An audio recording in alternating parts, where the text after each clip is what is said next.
Hello, hello. Welcome back to the Toe Picks Happen podcast with Coach Ashleigh. I'm your host, Ashleigh, and today I'm going to be answering a common question that I get from skaters, that I get from parents all the time, and that basically is, how often should I be skating, or how often should my skater be working on and practicing independently or with private lessons or in group classes?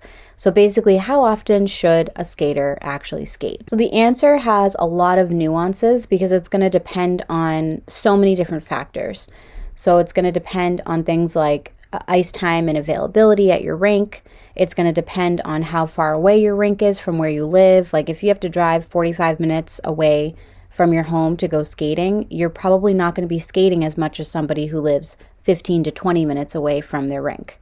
It's also going to depend on things like, what skating level are you on? Are you working on high levels where you're going to be doing double jumps and higher?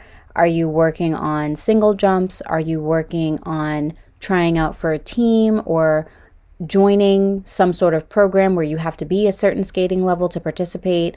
Are you working on just getting out there again because you haven't skated in 10 years or something?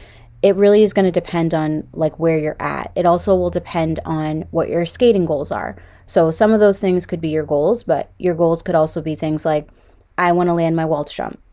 I don't like jumping. I'm scared to jump and I just want to be able to do a jump, and the waltz jump is the jump that you picked. So if your goal is to land your waltz jump, that skating time is going to be very different than a skater who's, let's say, working on their axle. So a skater who's working on landing their axle or getting their axle back, let's say, is going to need to skate more often than somebody who is trying to learn how to do their waltz jump. So there's a lot of different nuances here in answering this question. But in today's episode, I'm going to break down some different kind of like levels that you might be at skating, and what that looks like and what you should be focusing on. I'm also going to give you a couple of sample schedules as well that may work for you. So stay tuned. I'm really excited to dive into this. I love time blocking and thinking about how to organize your schedule in your life. So I'm here to help you with that today. When I started thinking about how to answer this question for you, I first figured it would be easier to create 4 different types of categories to think about where you fall in your skating level and your ability and your commitment. So these are very general because there are obviously more than just 4 different ways to define who a skater is or what you're working on. But I feel like I kind of categorized these differences in ways where you can figure out where you fit the best. And then of course, I always know, or I always say that, and you know this, that it is better to skate more than it is to skate less. So like I said earlier, there's going to be a lot of nuances in the schedules that I'm giving you, and these are just examples. So you have to figure out what's going to work best for you, but this is a starting point. So as we jump into the first category, I also want to just make a note that it is possible to spend a high level of time and energy focused on something that is your hobby. So I personally don't work with skaters who are looking for like Olympic glory or who are trying to get national titles or even regional titles. I work with skaters who consider figure skating to be their hobby. I work with figure skaters who take skating very seriously, even though it is their hobby. They're very committed to it. They're focused on their health. They're focused on their well-being. Skating helps them be and feel like better people. And my goal is to help them reach whatever level that they feel that they are capable of reaching, and to help them feel the best that they can be and be the best that they can be. So as I'm going through this, when I start off with the first category as high-level skater, I'm not talking about a skater who's like an elite skater, who's an elite athlete, or who is pre-professional or trying to be a professional skater. This is somebody who is a skater who considers skating to be their hobby, and it's the sport that they've chosen and then they've committed themselves to. So also just kind of wanted to throw that in there before we get into the different categories. So the first skating category is a high-level skater. So this is somebody who's working either towards landing or doing their double jumps, or who is already working on their double jumps. They are a competitor, so they do go to competitions. They have multiple programs. If, they are, let's say like a freestyle in an ISI freestyle 6 or 7 skater, they probably have their freestyle program, their artistic program. They might have like a footwork program, an open program. And they don't necessarily compete all those events at every single competition, but maybe they do. But they at least do like 2 programs, and then maybe they're on a team or something like that, and they travel for that as well. But they have lots of different programs and choreography that they're working on, and that's their focus. So what does this high-level skater need? They need conditioning, they need strength, they need flexibility, they need cardio, they need endurance, they need power, they need stamina.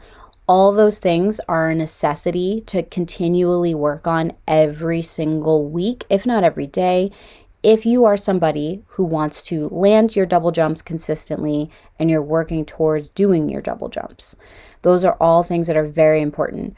So yes, cardio and stamina and endurance are like kind of like one and the same, but there are different ways that you can work on each of those things and be very specific with how you practice both on ice and off ice to make sure that you're maximizing all of that.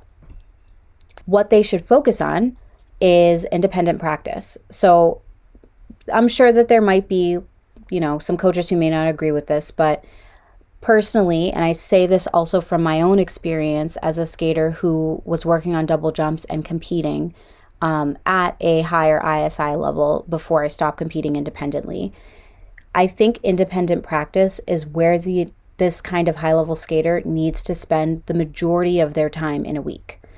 Yes, they should be working with a private coach. You need the feedback. You need to have somebody who's going to help you refine your skills, polish your skills, help you choreograph your programs, add in those little details and those nuances that'll really bring your program to life and help people connect with you. So you do need to work with a private coach. I'm not saying that a high-level skater should not work with a private coach. You absolutely need to. If not once a week, then more. At least twice a week would be like a perfect kind of timing to work with your private coach. Maybe you even have 2 coaches, one that you work with skating skills, who you work with skating skills on, and the other one who you're working with like jump, spins, choreography with. But you need to spend a lot of your time practicing independently. So at the place and at the time as a high-level skater where you're working towards your double jumps and you're competing and you have lots of different programs, there's not going to be any particular day where you can work on everything in one 50-minute session of practice, whether you're working with your coach or independently. You need to be skating multiple days in a week. And it gets very expensive if you want to work with a private coach every single day, and their availability is probably not even flexible enough for that to be a possibility. It also gets very confusing when you work with multiple coaches who have different philosophies, even if they all are trying to help you get to the same goal. That can be confusing. It can feel overwhelming, especially if you have coaches who are telling you like how to do things in a different way just to try to figure out how to help you, or they come from different philosophies. Like, it gets confusing. It gets a little overwhelming. But at this level, you need to be mature enough to practice by yourself, be able to give yourself corrections, be able to ask for help when you need it, know when to stop doing certain things and when to push yourself to get the thing done. That all kind of is incorporated in what I consider to be a high-level skater. Like, all of those factors are really important. So practicing independently should be your main focus. You need to work with a private coach at least once a week, if not more. I really highly suggest you work at least twice a week with a private coach if you're at this kind of skating level. And then you should be incorporating a group class of some sort at least once a week as well. So this group class can be targeted to help you work on your technique and your skating skills. It could be an edge class where you're not working on jumps and spins at all. It's literally just edges. It could be a group class also where you're working on artistry and grace. So you can kind of figure out what might work for you. Power skating class is great for this as well. And it just also depends on like what's available at your local rink and where you're willing to travel to get these classes. Sometimes these types of group classes happen during certain times a year. They may not be weekly. They may be just for like a 6 to 8 week session sometimes. So you just have to sign up when you can get in. and hope that it works for your schedule. But you need to do a little bit of research here. So this is where I consider a high level skater to be. These are the things that I think that they need to focus on. And they also need to be incorporating off ice as well. So like we were saying in the beginning of this episode, it really depends on the ice time and availability at your rink. That determines how often you can skate. But there are so many things that you could do off ice that can help you achieve your double jumps and help you have better conditioning and better strength, better flexibility, better stamina, better power, endurance, and improve your cardio. So things like lifting weights, incorporating some version of like a light cardio routine, maybe 20 to 30 minutes max, a yoga class, a Pilates class, some sort of dance class. Definitely ballet will help you improve your artistry and your grace and your posture at this level. Maybe even taking a contemporary class or a jazz dance class, something similar, to help you just kind of break out of your shell and learn how to perform better. At this level, when I was skating and working on my double jumps and competing as a soloist at this level, I had a personal trainer. So I did this when I was in high school and a little bit in college as well.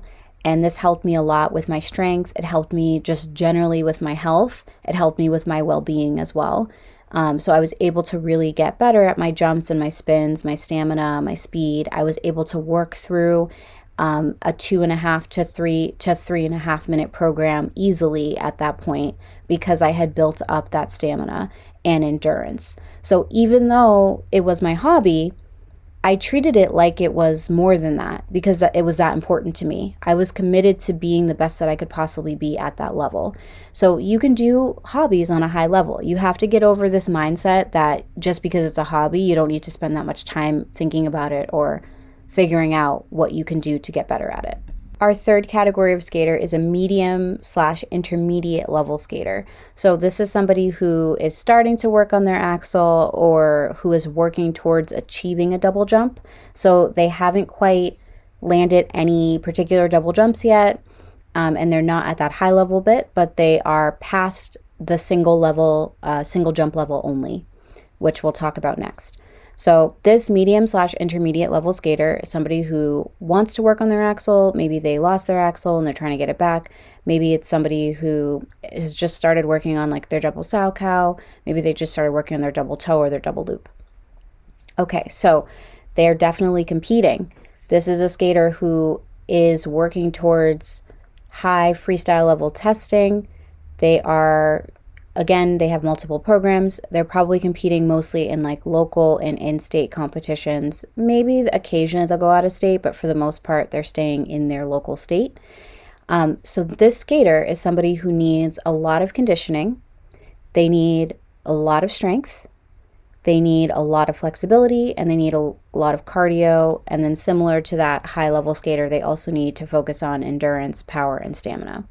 So at this medium/intermediate level, if there was one of those things that I would tell the skater to focus on, it would be their flexibility and their conditioning. So this is where having a routine for your practices is so important. So you may have gotten by without really having like a strict warm-up routine when you first get on the ice. You may be able to get away with not stretching before you get on the ice or having some sort of dynamic warm-up that you do before you put your skates on. You may get away with being able to like end your on-ice practice with like a bunch of jumps or your program, then get off, take your skates off, and then like walk home or whatever. But eventually you're going to get very tired. You're going to feel burnt out. You're going to be prone to injury. There's a lot of foot problems that I see with skaters who don't understand what their practice session needs to look like, and they don't have a structure to help them practice better who are at this medium/intermediate level. You're definitely prone to muscle cramps, muscle spasms. When I was at this point as a skater, I would get a lot of back spasms and I had a lot of lower back pain. I was not spending enough time on my flexibility or my core strength during this time. And if I had spent more time working on my conditioning and my strength and flexibility, I would have had less injuries with my ankle, with my foot, with my feet, with my back as well. So those are things that they definitely need to focus on. This medium intermediate level skater should be doing a private lesson at least once a week, if not 2 times a week. They should also be incorporating some sort of group class as well, alongside independent practice. So the group class that I would have them focus on would be something that focuses mostly on skating skills, maybe moves in the field specifically, so that they can work on their edges and turns. They're going to start to get to dance patterns that incorporate twizzles, and they're going to have to do a lot of quick changes. They're going to be starting to work on brackets, choctaws, those higher level steps. So having a skating skills class that'll help them improve their posture and their depth of edge is really important here as well. And then of course, like that high level skater, this medium intermediate level skater needs to have a lot of independent practice time. But the nuance here with this level of skater is that they definitely need to make sure that they have somebody who's able to give them feedback, like actionable feedback in the moment. So it's one thing to record yourself doing something and then show your coach later. It's another thing to be able to have the coach on the ice to be like, hey, you turned the wrong direction. That's not a bracket. Hey, your dance step is wrong. You're missing the step behind, step in front. Or, hey, your twizzle was a half rotation short. You only went around once and it needs to be 1.5. Those types of immediate corrections will make all the difference for this level of skater. So that's something that I think is just to incorporate in your schedule. It's something that's important when medium intermediate level skaters are thinking about their skating schedule. So the other thing that I think that this skater needs to focus on is incorporating the off-ice time as well as on-ice practice. So incorporating something like a dance class, definitely ballet or jazz is what I would suggest for this type of skater. This is going to help them with their flexibility and their strength, their control, their conditioning, all the things that they need, especially as they're starting to try to work on their axel and their double jumps. These type of classes will help them come out of their shell a little bit. They'll be able to incorporate more expression and full body movement in all of their skating steps, choreography in between moves, transitions, things like that. This will help them a lot. And then of course it's going to help them with their flexibility as well.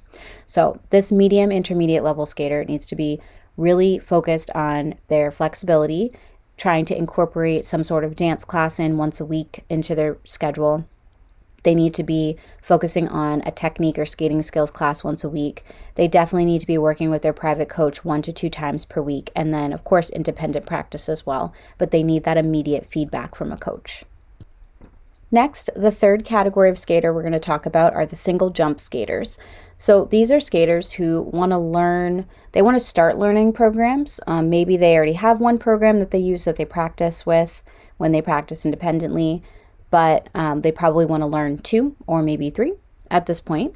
They are either working on all of their single jumps. So that's jumps like their salchow, their flip jump, their loop jump, their toe loop. But they haven't maybe started working on combination jumps yet. So for this skater, I definitely think that their goal or one of their goals should be to compete. If they're not already competing, they need to be practicing a program, at least one program that they can go on the road with to multiple competitions throughout the season. A good goal generally is 4 to 5 competitions for your entire season. So for ISI, generally our season starts in October. There are some competitions that happen in November 1st. That'll be their first competition of the season. Then they may want to go and do a winter show or exhibition. And then there might be a couple more competitions that they'll do in the winter time, so January to beginning of March. And then the majority of the other competitions that'll happen are usually towards the end of spring into early summer, or just before the summer starts. And then of course their club spring show. So those should be kind of their goals and what they work towards. So their program will just keep improving as they go throughout the season. So this single jump skater, they definitely need to focus on strength and power. That should be their main and primary focuses. And to do this, they need to incorporate possibly a private lesson once a week. I think that is only going to be beneficial to them. But they definitely need to take at least 1 to 2 group classes where they can focus on their technique and skating skills and then get that immediate feedback and corrections from their instructors. These classes should be focused on things that help them with the depth of their edges, their knee bend, their posture. Those should be like their main focuses as well as they're practicing independently. Of course, incorporating off-ice training in here, like a dance class or a stretch class or some sort of strength and conditioning class, will help them with their skating as well. So for the single jump skaters, there's not a whole lot that they need to focus on off ice. They do need to spend the majority of their training time on the ice at this point, but off ice, anything that they do should definitely supplement their posture, their knee bend, and then of course their depth of edge, which is incorporated with their knee bend. So working with a private coach at this level is helpful, and it only is going to help them improve more quickly. But if they can't afford a private coach or there's no availability, taking multiple group classes to help them with their skating skills, supplemented with independent practice at this point, would be really helpful for them. Our final and fourth category of skater are beginner skaters. So there are going to be a lot of nuances in here when I talk about beginner skaters, which is why I'm talking about it last here. There's going to be the beginner skater who is brand new, as in like I'm wearing rental skates and I'm going to public skating. I'm just trying to get on the ice. There's going to be a beginner skater who might just be in class, so they don't have their own skaters yet, or their own skates yet, and they're just trying to learn the beginner moves so that they can move across the ice forward and backwards. There may be the beginner skater who does have their own skates. They have been taking classes. They have the basics of skating forward and backwards. They probably have their crossovers forward and backwards, and they're just trying to get comfortable moving across the ice. There is also going to be a version of a beginner skater who's been skating maybe a year or two, and they're close to, if not already right on the edge of being in that single jump skater category. So that sounds like a big leap, and there's a lot of nuances within those versions of who a beginner skater is considered in my eyes. But for the most part, they're all going to be kind of using the schedule that I'm going to share with you next to help them improve. So it's really going to depend. If you're listening to this and you're like, I feel like I'm a beginner skater.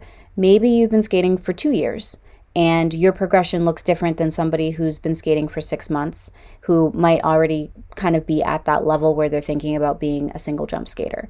So when I'm talking about a beginner skater here, you have to use your own judgment and figure out where you are and where your skating ability falls into this category.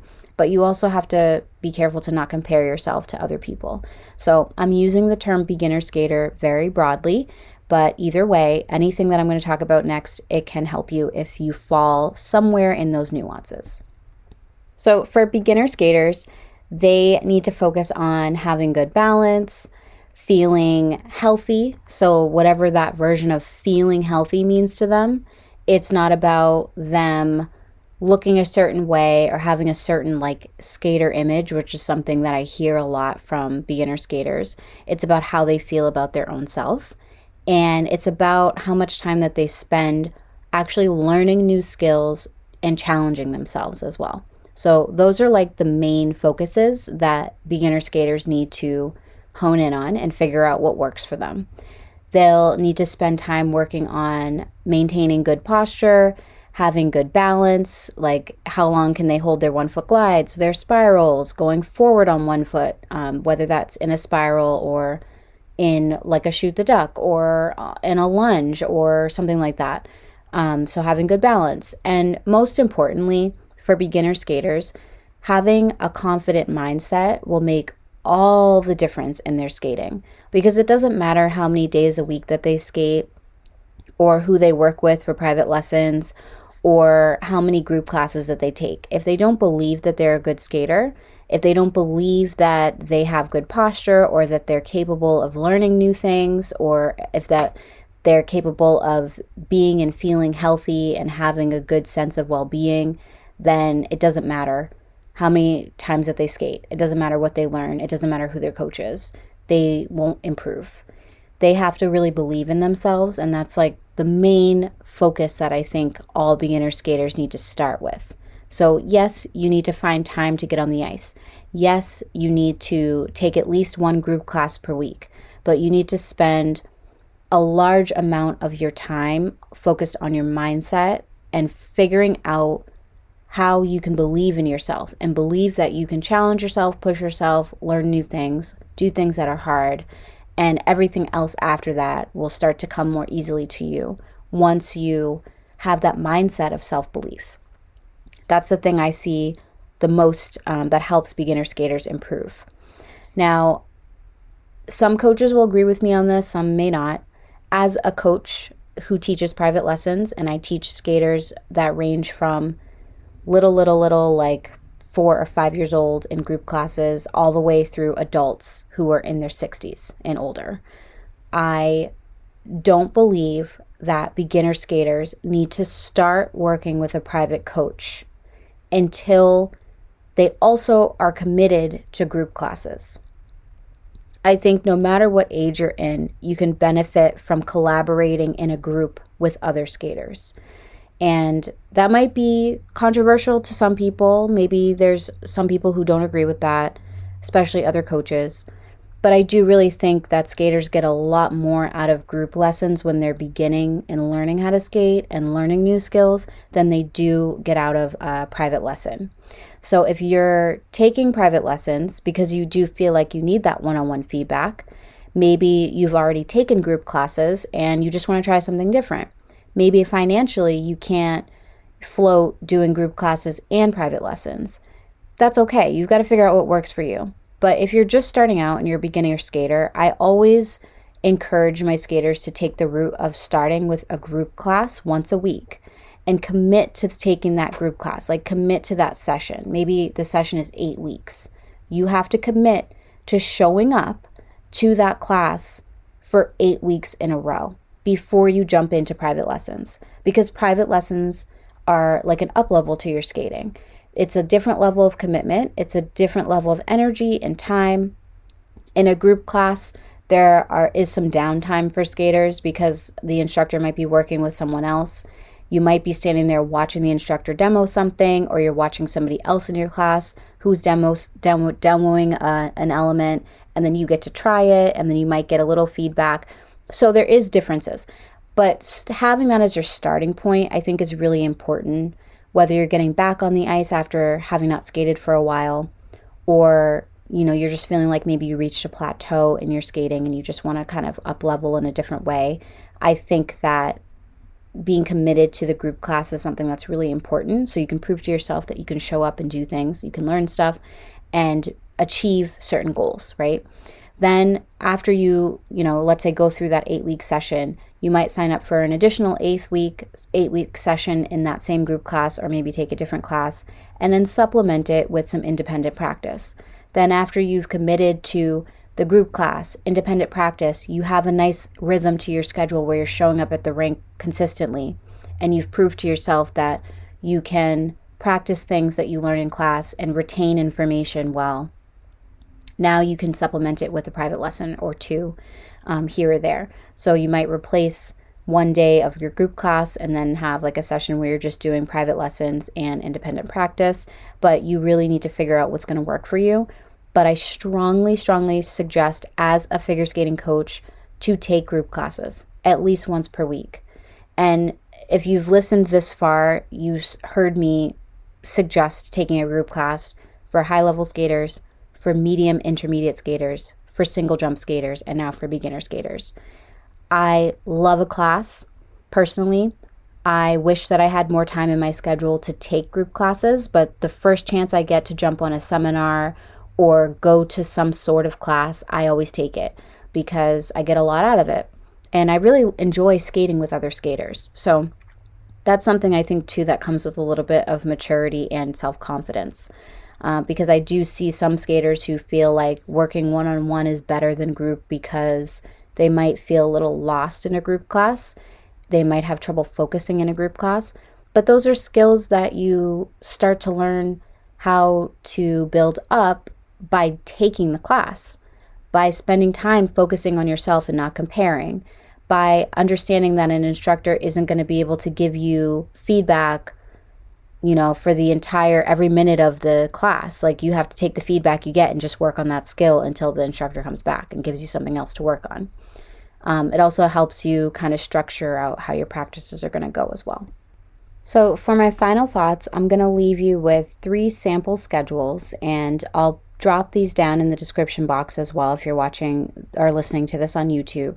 But I'm going to go through them quickly for you, and these are just examples. So again, like everything else in this episode that we talked about, it's going to depend on what you can do personally, financially, with your schedule. But these are just 3 different examples of what your schedule could look like at every level. So the first sample schedule, and I start my week on Sunday and I end on Saturday. So the beginning of my week on Sunday, I would take a 50-minute group class. Some group classes are going to offer 25 minutes of instruction and 25 minutes for you to practice. So I would take advantage of that if you can find one of those classes.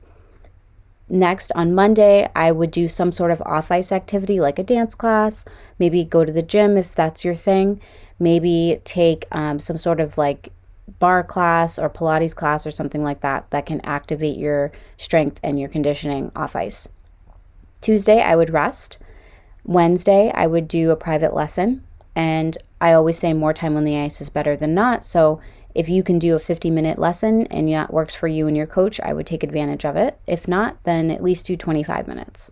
Thursday, I would rest. Friday, I would have some time to practice independently. So you're not in a group class and you're not taking private instruction. And I would do 25 minutes, 50 minutes is preferred. And then Saturday, I would rest. So that's your first sample schedule. Your second sample schedule would look like Sunday being independent practice. So again, 25 to 50 minutes, more time is better than not. Monday, I would rest. Tuesday, I would take some sort of on-ice group class. And then maybe either before or after that class, I would do some sort of stretch class. So the stretch class can be anything that'll help you improve your flexibility and your strength. It could range between like half an hour or an hour. But if you have a group class before, I would say probably no more than 30 minutes. Wednesday, I would take this day to practice independently so that you can use the feedback that you received in your class the day before to practice on whatever you need to practice independently. And this will be your second day of the week where you've done independent practice. So maybe on Sunday you worked on jumps and spins. So now Wednesday you have the feedback from the previous day's class, and then you spend time working on your program. Thursday, I would rest and recover. Friday, I would do a group class or maybe do a private lesson. And then Saturday, I would take that day to rest. The final sample schedule I would use if I were you and I was trying to improve my skating. Sunday, I would do independent practice between 25 and 50 minutes. Always prefer 50 minutes. Then also on Sunday, same day, whether it's in the morning or in the afternoon, I would do some sort of off-ice activity and give myself like 30 to 45 minutes to do that activity.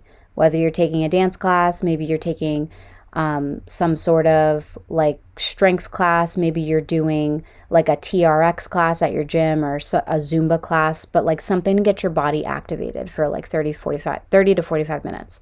So Sunday will be like a busy physical day.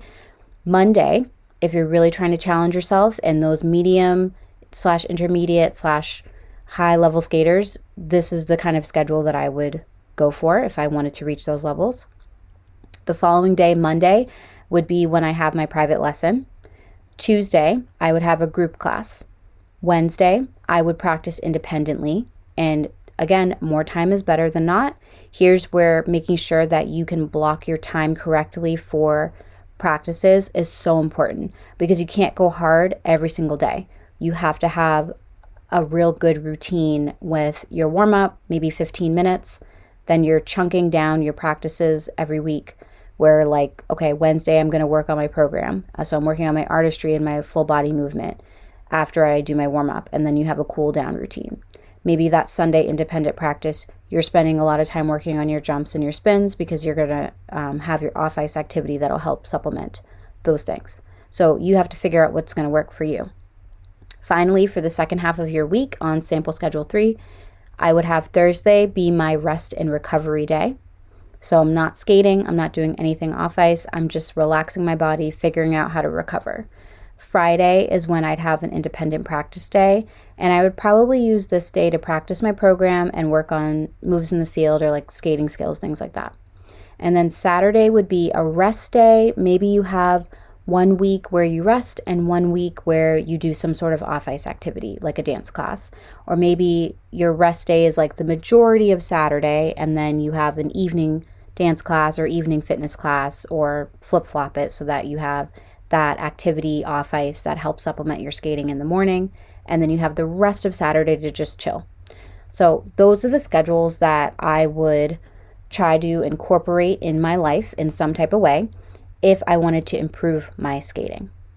Thank you guys so much for listening. I hope you got a lot out of this episode. This was definitely a long episode, and if you made it all the way to the end, please let me know in the comments. I really appreciate you listening, and I'll see you guys next week. Thanks so much for listening today. If you found this episode helpful, let me know in the comments, and be sure to give this video a big thumbs up. This helps other figure skaters discover my channel and also helps me decide what topics I should share with you next. Have fun out there, and I'll see you at the rink.